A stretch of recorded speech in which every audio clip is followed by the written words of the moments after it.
2020년 코로나19 사태로 빚어진 글로벌 경제 위기, 그 위기를 경제 회복의 기회로 만들어줄 경제학 용어를 풀어봅니다. 위기를 이기는 경제학.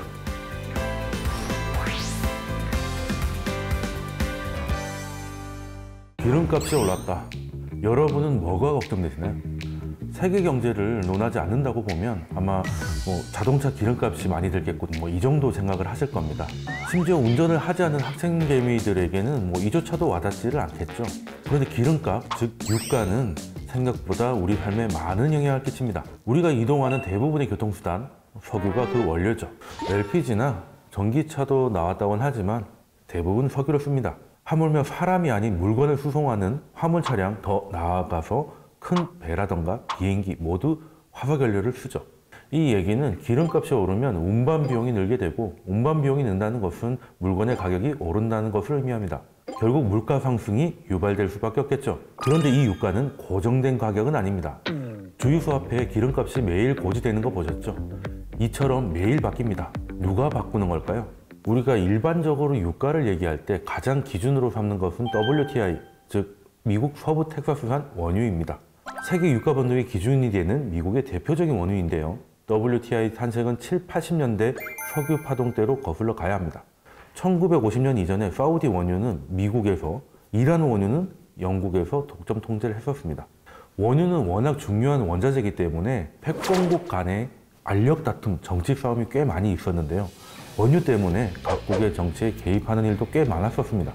그 유명한 오일 쇼크, 석유 파동이 발생합니다. 1973년 1차 석유 파동은 이집트, 시리아 대 이스라엘 간 전쟁의 여파로 발생을 했습니다. 기존의 중동 국가 간의 분쟁에서 미국이 이스라엘을 지원하기 시작하니까 중동 대 미국 간의 대립으로 확산되면서 석유 생산을 중동 국가들이 대폭 줄여버린 겁니다.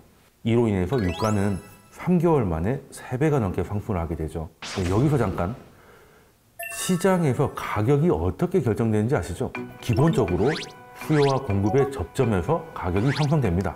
공급이 감소하면 가격이 오르게 되고, 수요가 증가해도 마찬가지가 되는 거죠. 물건은 한정되어 있는데 원하는 사람이 많다는 것은 가격이 올라갈 수밖에 없다는 건 이해가 되실 겁니다. 1차 석유 파동이 있기 전까지 중동의 석유 패권은 세븐 시스터즈라는 영미권 회사들에게 있었는데요. 전쟁의 혼란을 틈타서 중동 산유국들이 석유 통제권을 장악하려고 석유 파동을 일으켰고, 이를 기점으로 석유 패권은 중동 산유국 중심의 석유 수출국 기구, 즉 많이 들어보셨던 오펙에게 넘어가게 됩니다. 그 이후로도 유가는 쭉 올라가게 되는 건데요. 9.11 일가 이에 따른 반발로 2003년 석유 파업, 2005년에 허리케인 카트리나로 인한 미국 내 석유 시설의 파괴, 브릭스의 무서운 성장 등이 여러 가지 요인으로 작용되면서 2008년에는 역사상 최고치 배럴당 147달러까지 올라가는 기염을 토하기도 했었습니다. 다시 원유 가격이 떨어지는 일이 발생을 하는데요. 2015년 미국의 셰일 혁명입니다. The experts believe this will support more than 600,000 jobs by the end of the decade.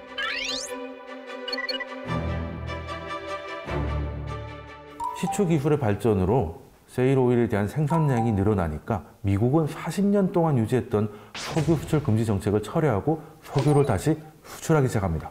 이때 미국에게 석유 패권을 다시 빼앗길 것이 두려웠던 사우디마저 석유를 증산으로 원유 공급을 늘리게 되니까 원유가 당시 100달러 선에서 20달러 선까지 폭락하게 되는 일이 벌어집니다.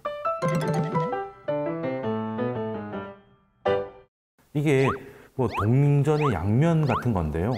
연료비가 줄기 때문에 소득이 늘어나는 효과도 있고, 다른 소비 지수가 연결되면 경제에 좋은 일이 생길 수도 있습니다.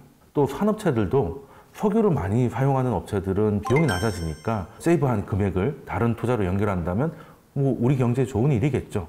그런데 우리나라는 수출입 의존도가 높은 무역 국가이기 때문에 국제 유가가 낮아진다는 것은 원유를 사려는 수요가 적어짐을 뜻합니다. 공장을 운영하거나 자동차를 타게 되는 소비가 부족해지면 경기가 얼어붙고 소비가 둔화되는 결과를 낳을 수가 있거든요. 경기 침체로 우리나라의 고객이라고 할 수 있는 다른 나라가 수입을 줄이거나 중단할 경우에는 우리나라의 경제는 직격탄을 맞게 됩니다. 반대로 유가가 상승하게 되면 생산 비용이 올라가 제품 가격이 오르게 되는 거죠. 불경기의 원인이 될 수가 있습니다. 이런 식이 된다면 전체적으로 물가가 감소하는 디플레이션이 올 가능성도 있고요. 우선 국제유가가 정유사 판매 가격을 거쳐서 주유소 가격에 반영되려면 대략 한 2주에서 3주 정도의 시차가 필요합니다. 그리고 그렇게 소비자들이 느끼지 못하는 이유는 휘발유 가격에서 원유비가 차지하는 비중은 대략 35%에서 30%를 조금 넘는 수준이고 나머지는 거의 세금이거든요.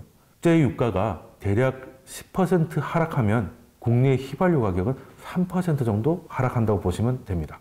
휘발유 가격에서 세금이 차지하는 항목은 원유가 도입될 때 부과되는 관세, 그리고 교육세, 주행세, 부가세 등으로 모두 900원 가까이 됩니다.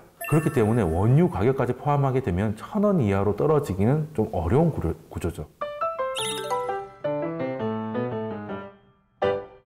손해를 볼 수도 있고 이익을 볼 수가 있는데, 원유를 받아올 때 가격하고 실제 소비자에서 이제 주유소에 판매되는 가격 2, 3주 정도 차이가 나기 때문에 그 사이에 가격이 올라가면 싸게 받아왔지만 그만큼 이익이 되는 것이고, 반대가 되면 오히려 그만큼 손해가 되는 구조가 되는 거죠. 그래서 무조건 이익이다 보기는 좀 어렵습니다. 그래도 일반적으로 유가가 높은 것은 사실 부담이 되는 부분이죠. 하지만 급격히 떨어지는 것도 좋지 않습니다. 유가, 재테크를 하는 사람이든 아니든 상당히 많은 분야에 영향을 끼칩니다. 가깝게는 생활비, 차량 유지비부터 해서 멀게는 국제정세까지 영향을 끼치게 되니까요. 아마 이걸 이해하게 된 개미는 당장 오늘부터 주유소 앞을 지나갈 때 기름값을 달리 보게 되지 않을까 싶네요.